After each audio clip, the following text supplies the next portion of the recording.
Ovaj turističko-informativni centar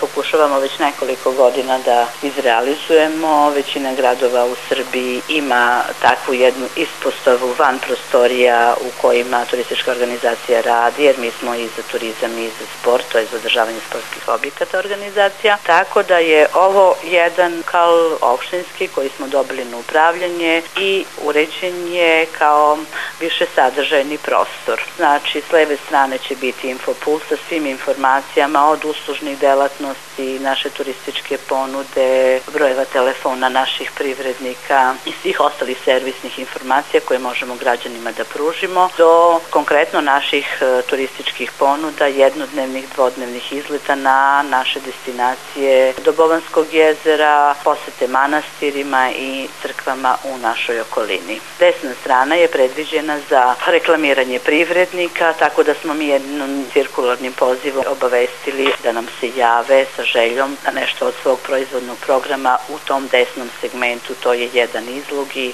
može da se postavi tu neki reklamni pano ili šta god već oni osmisle. Znači, imaće mogućnosti u toku cele godine da se svi privrednici predstave svojim proizvodnim programom. Jedan mali internet kafe, u stvari biće mogućnost